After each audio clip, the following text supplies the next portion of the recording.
McGee, chapters 7 and 8. And that's my keyboard, in case you care. Let's move in a little bit so we can see better. Chapter 7. When Jeffrey McGee was next spotted, it was at the Little League field in the park. A Little League game had just ended.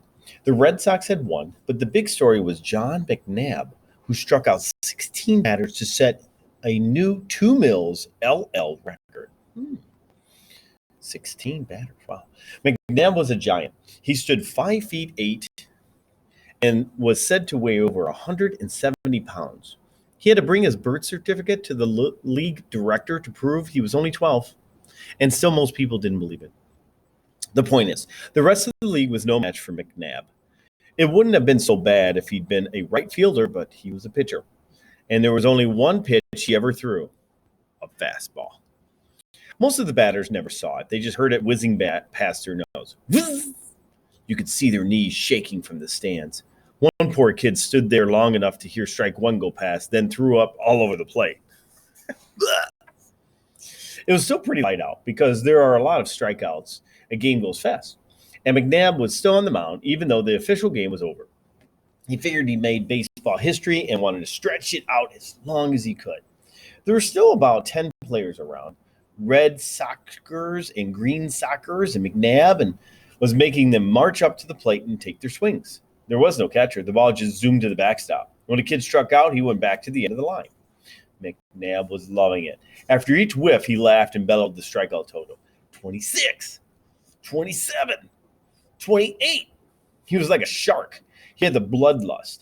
The victims were hunched and trembling, walking the gangplank. 34, 35. This guy isn't very nice, this McNabb.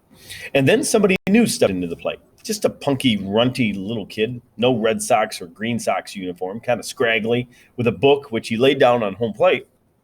He scratched out a footing in the batter's box, cocked the bat on his shoulders, and stared at McNabb. McNabb croaked from the mound. "Get out of there, runt. This is Little League record. You ain't in the Little League."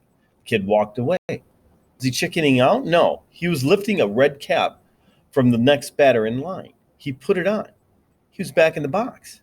McNabb almost fell on the mound. He was laughing so hard. "Okay, runt. Number 36, coming up." McNabb fired. The kid swung. The batters in line automatically turned their eyes to the backstop where the ball should be, but it wasn't there. It was in the air, riding on a beeline right out to McNabb's head, the same line it came in on, only faster. McNabb froze, then flinched just in time. The ball missed his head, but nipped the bill of his cap and sent it spinning like a flying saucer out to shortstop.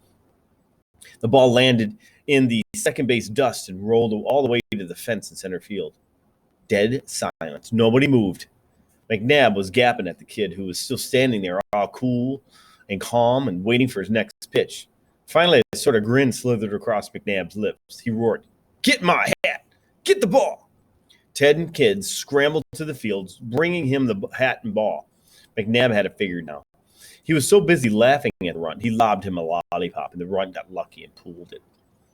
This time, McNabb wasn't laughing. He fingered the ball, tips digging into the red stitching. He wound, he fired. He thought, "Man, this sucker's going so fast, even I can hardly see it." And then he was looking up, turning, following the flight of the ball, which finally came down to earth in deep left center field and bounced once more into the fence. More silence, except from someone who yelped, "Yep," and then caught himself. "Ball!" bellowed McNabb. He was handed the ball. He slammed his hat to the ground. His nostrils flared. He was breathing like a picadilled bull. Picadored bull? He windmilled, reared, lunged, fired. This time the ball cleared the fence on the fly. No more holding back. The other kids cheered. Somebody ran for the ball. They were anxious now for more. 3 more pitches. 3 more home runs. Pandemonium on the sidelines. It was raining red and green hats. McNabb couldn't stand it. The next time he threw, it was right at the kid's head. The kid ducked. McNabb called, "Strike 1." Next pitch headed for the kid's belt. The kid bent his stomach around the ball. "Strike 2." Strike 3 took dead aim at the kid's knees. And here was the kid, swooping back and at the same time swatting at the ball like a golfer teeing off. I wonder who this kid is. It was the craziest baseball swing you ever saw. But there was the ball smoking out the center field. "Hold it, Runt," snarled McNabb. "I can't pitch right when I got a whiz." That means pee. The kids on the sidelines made way as McNabb stomped off the field, past the dugout, and into the woods between the field and the creek. They waited a pretty long time, but they figured, well, McNabb's whiz probably would last longer than a regular kid's. Might even make the creek rise. At last, McNabb was back on the mound, fingering the ball in the glove, a demon's gleam in his eyes. He wound up, fired the ball, headed for the plate. What's this?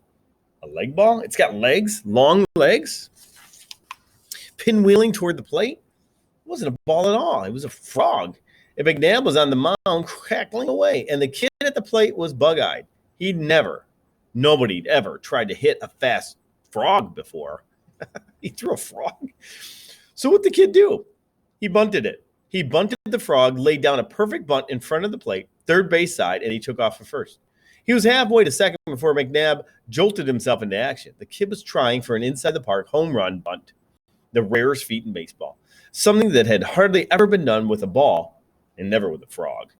And to be the pitcher who let such a thing happen, well, McNabb could already feel his strikeout record fading to a mere grain in the sandlight of history. So he lumbered off the mound after the frog, which was now hopping down third base line. Ribbit. As a matter of fact, it was so close to the line that McNabb had a brilliant idea. Just heard the frog across the line, it would be a foul ball, or frog, which is what he tried to do with his foot.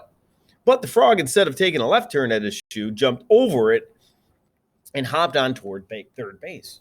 He was heading for the green fields of left, and the runt kid, sounding like two runners with his flap soles, slapping the bottoms of his feet, was chucking dust for third. Only one hope now.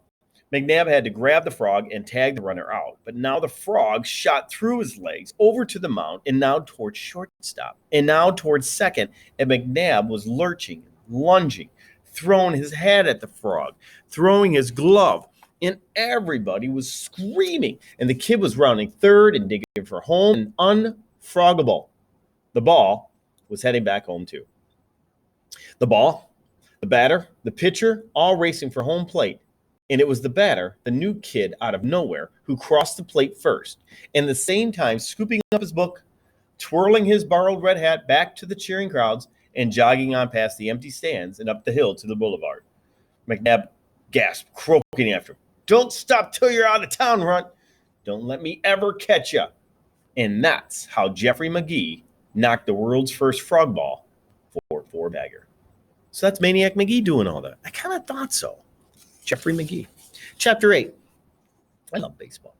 And how he came to be Maniac, called Maniac. The town was buzzing.